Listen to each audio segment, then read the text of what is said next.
Welcome to our channel. ప్రస్తుతం మనం Narayana school పిల్లల దగ్గర ఉన్నాం. వాళ్ళు ఈరోజు ఎన్నో యానివర్సరీ మీరు చేసుకుంటున్నారు? ఇప్పుడు 14th యానివర్సరీ. సో చాలా చరిత్రకర స్కూల్ ఇది.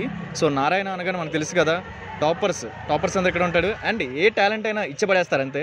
సో ప్రజెంట్ అయితే కాంతారా కదా, కాంతారా తను చేసాడు, చూసాడు కదా ఎలా ఉందో, సూపర్గా ఉంది. ఒక డైలాగ్ చెప్పు. కాంతారా వేషం వేసావు కదా, ఎలా డైలాగ్ ఏం చెప్దాం అనుకున్నా చెప్పు. డైలాగ్ చేత్తో అన్యా, చెప్పు. డైలాగ్ చేత్తో అంటే డైలాగ్ సాంగ్ లో వచ్చేస్తుంది. ఓకే, మన చేత్తో చూపించాలి. ఒకటి ఏదైనా చెప్పు కాంతారా. ఓకే, అరువు గట్టిగా అరువు. చూసారా కదా కాంతారా అనేది. సో ఆల్రెడీ బీజిఎం ఉండిద్ది, వెనకాల బీజిఎం సాంగ్ ఉండిద్ది, తిని ఎక్స్ప్రెషన్స్ ఇస్తాడు. సో ఎక్స్ప్రెషన్ ది బెస్ట్ ఇచ్చాడు. అండ్ బీజిఎం కూడా అక్కడ ఆ టైంకి ఆ మూమెంట్ వచ్చినప్పుడు తను కూడా ఇలా యాక్టింగ్ చేస్తాడు. సో ఏ క్లాస్ చదువుతున్నారు ఇప్పుడు మీరు? 8th class. సో మీ స్కూల్ డేస్లో మీకు ఏ టీచర్ అంటే ఇష్టం? All teachers. మీకు బాగా కేరింగ్ గా ఒక మదర్ లా చూసుకునేది ఎవరు? Who is Divya madam. A subject? Maths. So maths బాగా చెప్తారా? ఓకే, అంటే దివ్య మేడం ఎందుకు ఇష్టం మీకు? అంటే చాలా చూసుకుంటారు, వేరే వాళ్ళు తిట్టకుండా చూసుకుంటారు. ఓకే, మీరు? Okay okay. సో ఒక క్వశ్చన్ అడుగుతా, మిమ్మల్ని చెప్తారా? మలయాళం మన ఓటుని తిరిగేస్తే ఏమైద్ది? సూపర్ బాగా చెప్పారు నారాయణ కాలేజీలో. Okay, one more question. అన్నిటికీ చిన్నోడు, పెళ్ళికి మాత్రం పెద్దోడు. అర్థం కాలేదు. తోడు పెళ్లి కొడుకు కాదు, అన్నిటికీ చిన్నోడు, పెళ్ళికి మాత్రం పెద్దోడు. అంటే కమాన్ బేబీ.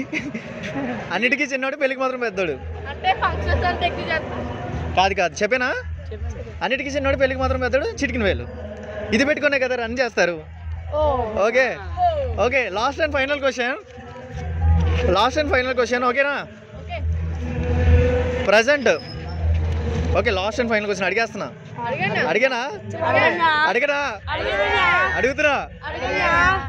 రీసెంట్ గా గ్రాండ్ గా జరిగింది ఎవరి మ్యారేజ్? ఎవరి మ్యారేజ్? చెప్పండి. అనిత అంబానీ. ఎస్. సో అనిత అంబానీ గారి దగ్గర మీరు నేర్చుకునేది ఏంటి? అనిత అంబానీ గారిని చూసారు కదా, ఆయన దగ్గర మీరు నేర్చుకునేది ఏంటి? ధనవంతుడు కొడుకైనా సరే, ఇట్రా చెప్పు. ధనవంతుడు కొడుకైనా సరే తనకి చాలా హెల్త్ ప్రాబ్లమ్స్ ఉన్నాయి. ఓకే, దానివల్ల తను చాలా మందికి హెల్ప్ గట్రా చేస్తాడు. సో అనంత అంబానీ ఎంత రిచెస్ట్ పర్సన్ అయినా, ఆయనకి ఎంత అమౌంట్ ఉన్నా కూడా సో చాలా సిల్లీగా ఉంటారు. అండ్ అందరికి అనంత అంబానీ ఎంత రిచెస్ట్ పర్సన్ అయినా సో ఎంత గర్వం లేకుండా ప్రజలందరినీ చూసుకుంటాడు. అండ్ యానిమల్స్ కూడా హెల్ప్ చేస్తాడు. అండ్ బిగ్గెస్ట్ హాస్పిటల్ కూడా పెట్టాడు. సో మనం ఏం నేర్చుకోవాలి? ఎంత ఉన్నా కూడా అందరికీ రెస్పెక్ట్గా ఉండాలి, హెల్ప్ఫుల్గా ఉండాలి, ఉండాలి. సరే, okay, all the best. So బాగా చదవండి, 10th పాస్ అవ్వండి. Okay, thank you so much.